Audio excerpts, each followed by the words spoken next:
Hi everyone, welcome to my channel. I am in the Alps, but in New Zealand.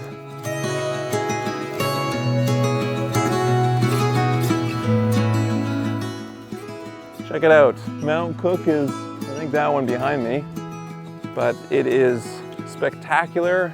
Can't wait to show you all of the shots that we've taken on this incredible adventure.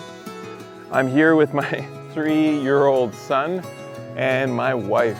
Excited to show you some wildlife that we've seen, as well as landscape photography. If you are new to this channel, my name is Shannon and I am a full-time photographer in beautiful British Columbia. Whether you're here to learn, be inspired, or simply enjoy some stunning visuals, you've come to the right place. Subscribe to my channel if you want to see more videos like this.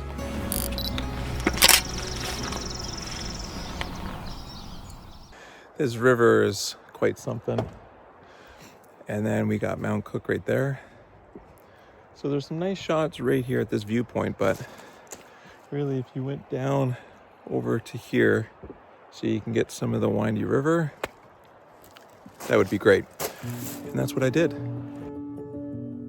Now, if you're into Lord of the Rings, this place is like extra special.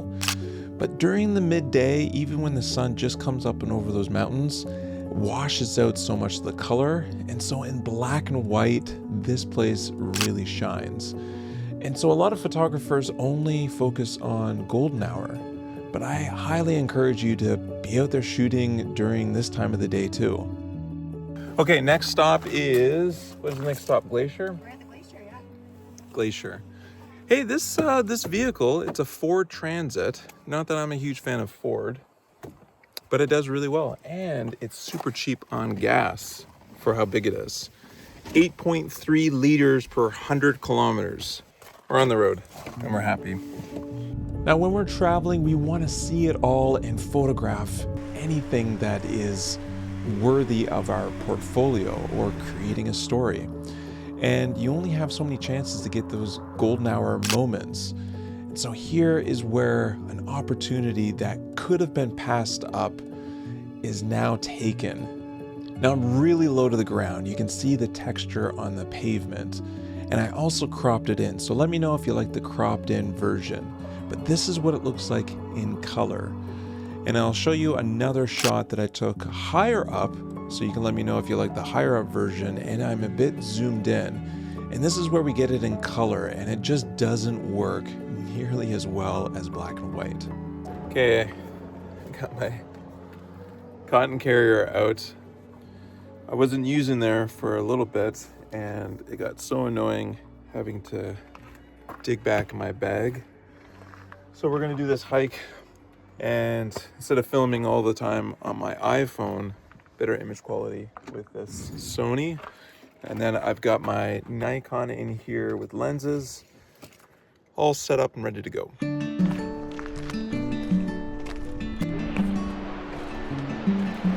We're on top of the world.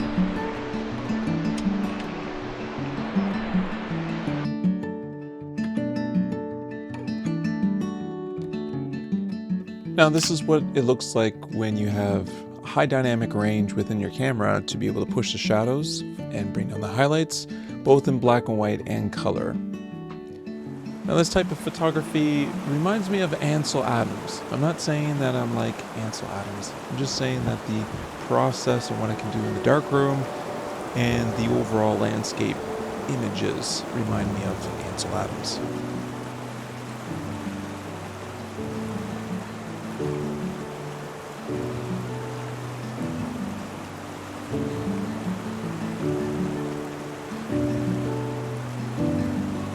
The sun has found us.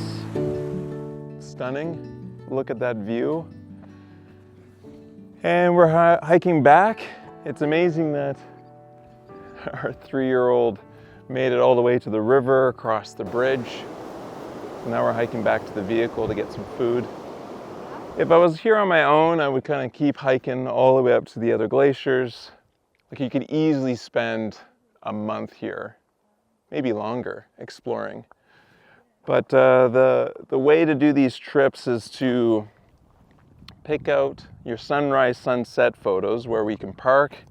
I could even hike ahead of them and do some photography.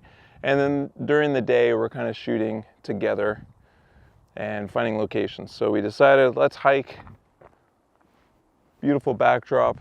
I might not get any, amazing award-winning photos, but the light is very harsh. Might be more of a black and white type of shot. Now I'm using a polarizer to try and give more color to any of the foreground elements, as well as even the sky, the blue sky.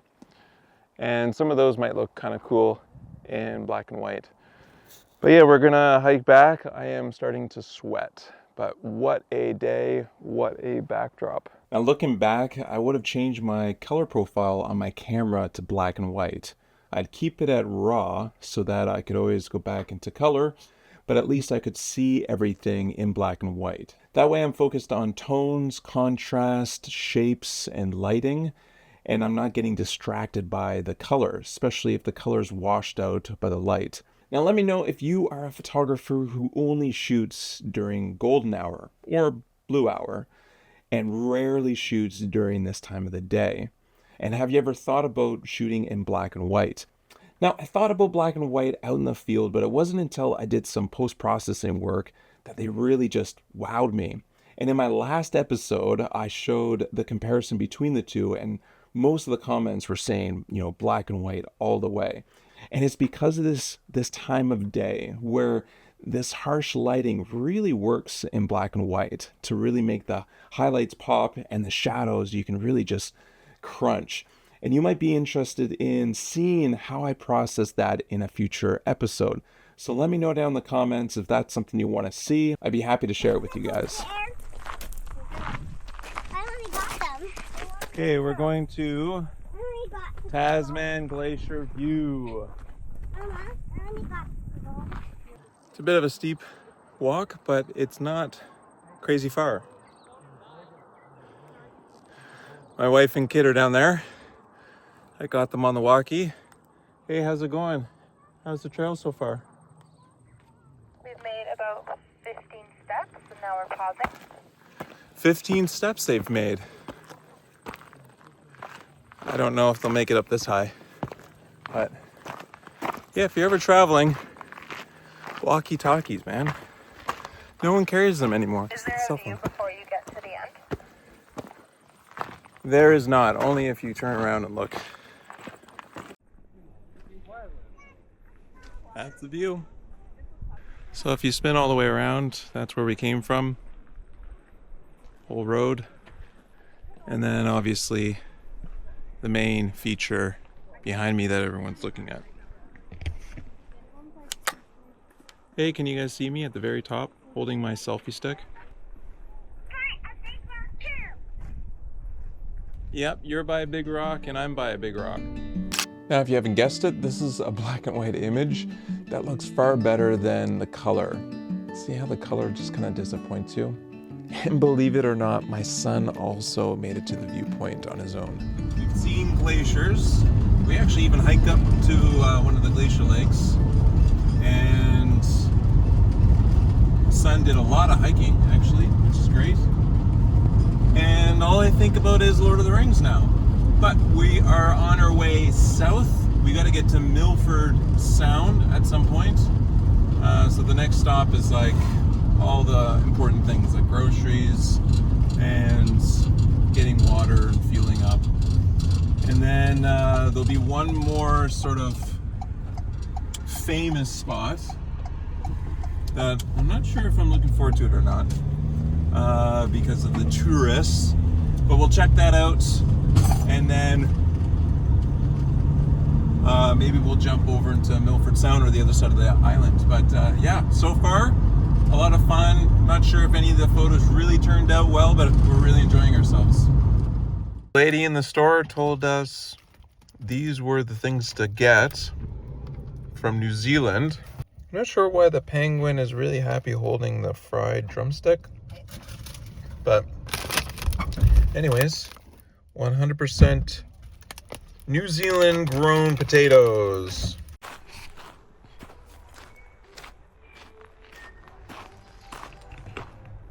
This is the famous Wanaka tree, and I really debated whether I was going to go here. But I thought, hey, I'm going to meet other photographers, see what all the fuss is about this cool tree. And I noticed one thing. Everyone was shooting at shoulder or head height. Now, after talking to a few of these photographers, they've been here for a very long time, and you need to get there way before sunrise, even before blue hour, if you want to get the prime spots. But whatever, I was going to be out of their way and shooting low. I wanted to shoot at a different angle than everyone else was doing anyways. We got some people behind us. So we got some clouds now just along the mountain line, which is really cool. It's breaking up the trees. As you can see, it's autumn here, fall, and we're just starting to get some pinks and stuff up in the clouds. I'm shooting with the 70 to 200. I've got a polarizer on the front, which helps a lot with making those pinks really pop, and the colors that are on the trees. Here's what the polarizer looks like in camera. So right now I'm going to rotate it so it's not polarizing, and here's where it polarizes. And you can see that it brings out those pinks within the clouds. I also find it creates more even lighting. I'd say there's 2, 4, 6, 8, 10, probably 30 photographers down here. And I met someone who went to UBC. Who would have thought? So close. Yeah, nice people. We got some real nice pink on the clouds here. So I'm just gonna stay put until the sun comes out and then have breakfast after that. Oh, it's hard on the knees though. It's hard on the knees.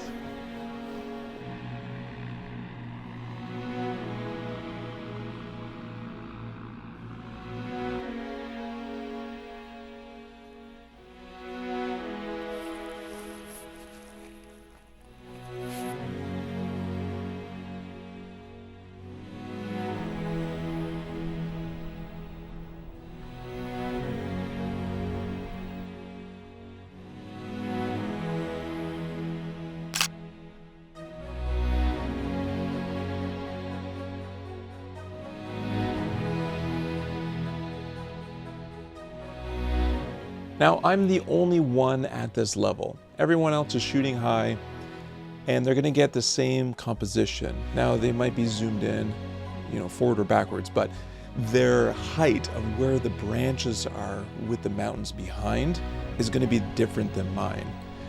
And this tree has been photographed so many times that I would rather try and do something different, even if I'm forced to, which here I am forced to. I'm not going to shove my way in between these guys. I'm gonna enjoy this spot that I have. Now this time I didn't think the black and white was any better. I like the colors here during this morning. Now what I was really hoping for was wildlife, to make this image unique. And this popped out of the water just in front of me. And I believe it is a little shag. There might have been more than one. You can see this guy swimming to the left of the tree. And of course, as the sun was coming up, it kept on popping up in the wrong spot.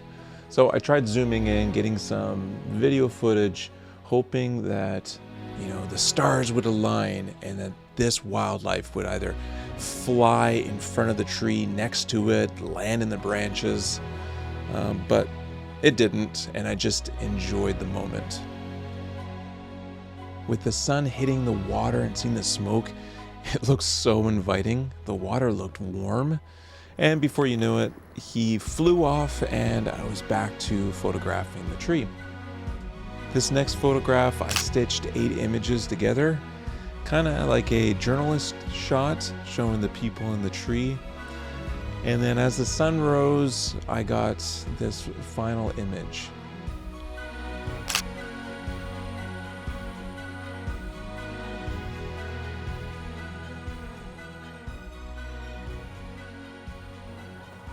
Well, the sun has come up. Bunch of people here. I was just down there in the water. My knees are slowly coming back to life. They fell asleep in the water. Oh. But I really like my shots. You kind of have to be here way before sunrise to get a spot. And then even when you do, you have to stay there the whole time. If you move around, you lose your place, and there's just so many people. But I can see why it is an adored place. The mountains in the back are just unreal, and these trees right here, I mean, fall is the best time. So this is another shot that a lot of people like getting, where you just have the mountains in the background. So it's either really close here, or it is back there where we were, where you get the bit of the coastline, but more importantly, you get those trees in the back. And I think that's the shot, is really back there where we were. You can see a little island way out there. That's kind of cool to be on the right side of the tree to balance it out. Then you got these tall trees along the coastline. And then of course the curtain of mountains in the background. I'm gonna pack up, I need some coffee. I say the one thing to have is a telephoto zoom. So a 70 to 200 worked perfect. And of course a tripod. Now check out how beautiful this park is. This is my walk back to our van. Well, if you like this content, please subscribe, because I hope to see you on the next episode. Thank you for watching our adventure in New Zealand. We're off to the next. Ciao.